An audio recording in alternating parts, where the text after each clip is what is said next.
Assalamualaikum warahmatullahi wabarakatuh. Balik lagi dengan saya, Lutfi Fitria. Video kali ini dibuat untuk memenuhi salah satu tugas evaluasi tengah semester mata kuliah Pendidikan Agama 5. Jadi di sini akan menjelaskan tentang pemahaman saya terhadap materi kalamullah. Yuk ditonton videonya sampai habis. Pertama ada tafakur. Tafakur adalah suatu metode untuk lebih memudahkan mengamalkan ajaran-ajaran Al-Quran atau hadis yang bertujuan untuk meningkatkan kesadaran, bukannya untuk menjadi pintar. Tafakur mempunyai nilai yang sangat istimewa di sisi Allah Subhanahu wa Ta'ala. Allah akan murka kepada orang yang tidak mau berfikir atau bertafakur. Ada pada dalam Quran surat Yunus ayat 100 yang artinya, dan tidak ada seorang pun akan beriman kecuali dengan izin Allah, dan Allah menimpakan kemurkaan kepada orang-orang yang tidak mempergunakan akalnya. Selanjutnya ada kalamullah. Dalam kitab Jurumiyah, kalam itu adalah lafaz yang tersusun yang memberi faidah dengan menggunakan bahasa Arab. Jadi kalamullah itu adalah dua unsur kata dari lafaz kalam dan Allah. Firman Allah dalam bentuk wahyu yang disampaikan kepada para nabi dan rasulnya melalui malaikat Jibril. Salah satu kalam dari Allah yaitu Al-Quran. Al-Quran adalah kalam Allah yang diturunkan kepada Nabi Muhammad melalui perantara malaikat Jibril dan disampaikan kepada umat manusia untuk dijadikan pedoman dalam kehidupan di dunia ini. Al-Quran turun pada 17 Ramadan. Biasanya turunnya Al-Quran itu lebih sering digunakan istilah Nuzulul Quran. Al-Quran diturunkan secara berangsur-angsur. Waktu turun Al-Quran itu kurang lebih 23 tahun atau tepatnya 22 tahun, 2 bulan, dan 22 hari. Terdiri dari 30 juz, 114 surat, dan 6.236 ayat, 74.437 kalimat, dan 325.345 huruf. Kemudian ada beberapa alasan Al-Quran diturunkan secara berangsur-angsur. Yang pertama, karena untuk menguatkan, meneguhkan, atau memantapkan hati Nabi ketika menyampaikan dakwah. Yang kedua, untuk menenangkan hati Nabi ketika turun wahyu. Yang ketiga, untuk menentang dan melemahkan para penentang Al-Quran. Yang keempat, agar memudahkan untuk difahami dan dihafal. Dan yang terakhir, agar membuktikan dengan pasti bahwa Al-Quran turun dari Allah yang Maha Bijaksana. Kemudian di sini ada proses turunnya Al-Quran terdiri atas 3 tahapan. Yang pertama, Al-Quran turun secara sekaligus dari Allah ke Al-Mahfudz, yaitu suatu tempat yang merupakan catatan tentang segala ketentuan dan kepastian Allah. Kemudian Al-Quran juga diturunkan dari Lauhul Mahfudz ke Bait Al-Izzah atau tempat yang berada di langit dunia. Dan yang terakhir, Al-Quran diturunkan dari Bait Al-Izzah ke dalam hati Nabi dengan jalan berangsur-angsur sesuai dengan kebutuhan. Surat pertama yang diturunkan adalah Al-Alaq ayat 1-5, diturunkan pada malam 17 Ramadan tahun 610 Masehi 2 Hiro. Surah yang terakhir turun yaitu surat Quran surat Al-Maidah ayat 3. Ayat tersebut turun pada tanggal 9 Zulhijjah tahun 10 Hijriah di Padang Arafah. Kemudian mengimani Al-Quran itu menjadi hal wajib bagi seorang muslim. Dijelaskan dalam hadis riwayat At-Tabrani, yaitu barang siapa ingkar atau kufur terhadap satu ayat saja dari Al-Quran, maka sungguh-sungguh dia telah kafir. Nah, di sini ada pun proses penulisan Al-Quran. Yang pertama, penulisan Al-Quran pada masa Nabi Muhammad ditempuh dengan 2 cara. Cara pertama, Al-Jami'u fis Sudur. Rasulullah amat menyukai wahyu dan senantiasa menunggu turunnya wahyu dengan rasa rindu, lalu menghafal dan memahaminya. Dan cara kedua, Al-Jami'u fis Sutur.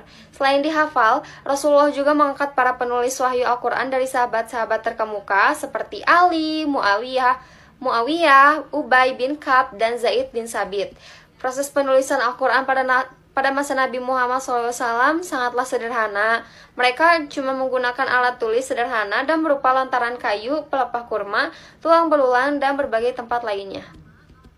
Kemudian yang kedua, pada masa Khalifah Abu Bakar As-Siddiq.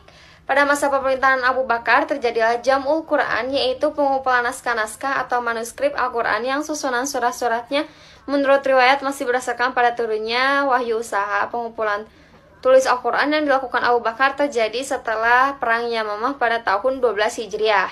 Dan masa yang terakhir yaitu masa setelah Khulafaur Rasyidin. Pada masa ini Al-Quran mulai dalam tahap penyempurnaan dalam penulisannya. Adapun mukjizat Quran yaitu perkara yang di luar kebiasaan, yang tidak bisa ditandingi, yang tidak bisa ditiru, yang diberikan Allah Subhanahu wa taala kepada para nabinya. Nah, di sini ada syarat-syarat mukjizat. Menurut Al-Qurtubi ada 5 syarat. Yang pertama, sesuatu yang tidak bisa dilakukan selain Allah Subhanahu wa taala. Contohnya terbelahnya lautan, terbelahnya bulan, atau hal-hal yang tidak bisa dilakukan oleh manusia. Yang kedua, sesuatu yang di luar kebiasaan yang tidak bisa dilakukan selain Allah. Contohnya terbitnya matahari dari sebelah barat, datangnya siang setelah malam, atau sebaliknya, tongkat jadi ular, dan memancarnya air dari jari-jari. Kemudian syarat yang ketiga disampaikan terkait dengan syariat atau dakwah seperti air jadi minyak. Dan yang keempat terjadi karena adanya penentang seperti Musailamah. Dan yang terakhir seseorang yang tidak dapat mendatangkan terhadap orang yang menentang sebagai pembuktian. Di sini juga ada unsur mukjizat, ada 4 unsur mukjizat, yaitu yang pertama, hal atau peristiwa yang luar biasa. Yang kedua, terjadi atau dipaparkan oleh seorang yang mengaku nabi. Yang ketiga, mengandung tantangan terhadap yang meragukan kenabian. Yang keempat, tantangan tersebut tidak mampu atau gagal dilayani. Macam-macam mukjizat juga ada 2. Yang pertama, mukjizat hissi, yaitu mukjizat yang bersifat material indrawi dan tidak kekal. Dan yang kedua ada mukjizat manawi, yaitu mukjizat yang bersifat immaterial, logis, dan hanya bisa dicapai oleh kekuatan akal dan kecerdasan pikiran. Nah, ada aspek-aspek mukjizat Al-Quran. Yang pertama, aspek bahasa dan sastra. Tidak ada satu fakta pun seseorang yang dapat menyaingi atau meniru Al-Quran. Kelembutan Al-Quran secara lafziah yang terdapat dalam susunan suara dan keindahan bahasa. Yang kedua, ada aspek isyarat ilmiah. Beberapa ayat memuat berita-berita, kejadian-kejadian, dan fakta-fakta ilmiah yang mendahului zamannya. Kemudian yang ketiga ada aspek kisah-kisah purba. Kisah dalam Al-Quran berbeda dengan kisah pada umumnya. Al-Quran memuat kisah-kisah kehidupan manusia yang paling purba. Masing-masing kisah dijelaskan secara singkat, padat, dan syarat akan nilai. Namun di sisi lain tidak terlihat sangat rigid dan kronologis sebagaimana fakta sejarah. Dan yang terakhir ada aspek hukum. Hukum-hukum yang tercatat di dalam Al-Quran terkadang memberikan perincian yang sangat khusus, sementara beberapa lainnya mujmal atau global, dan perinciannya diterangkan dalam sunnah. Nah, menurut Ahmad Taufik juga ada 3 macam hukum Islam yang tertera dalam Al-Quran. Yang pertama, hukum akidah atau itikadiyah yang membahas perkara keimanan dan kepercayaan dalam Islam. Yang kedua, hukum akhlak atau khuluqiyah yang membahas perkara amal perbuatan manusia. Ilmu yang pelajari hukum ini disebut ilmu akhlak. Dan yang ketiga, ada hukum syariat yang mengatur perkara hubungan dengan Allah, hablum minallah, aturan dengan sesama manusia atau hablum minannas, dan alam sekitar. Di sini juga ada hukum syariat dalam Islam terbagi 6 kelompok. Yang pertama, hukum ibadah yang mengatur hubungan antara manusia dengan Allah seperti hukum sholat, zakat, puasa, haji, dan sebagainya. Yang kedua, ada hukum muamalah yang berkaitan dengan hubungan sesama manusia seperti jual beli, gadai, riba, dan sebagainya. Yang ketiga, ada hukum perkawinan yang mengatur perkara keluarga, pernikahan, perceraian, adopsi anak, dan urusan rumah tangga lainnya. Yang keempat, ada hukum waris yang berkaitan dengan harta benda yang ditinggalkan oleh yang meninggal. Dan yang kelima, ada hukum pidana atau jinayah yang mengatur perkara jiwa, akal, dan kehormatan manusia. Dan yang terakhir, ada hukum politik atau siasah yang mengatur urusan pemerintahan seperti pemilihan kepala negara. Sekian materi yang dapat saya sampaikan. Mohon maaf apabila ada kesalahan dan kekurangan. Terima kasih. Wassalamualaikum warahmatullahi wabarakatuh.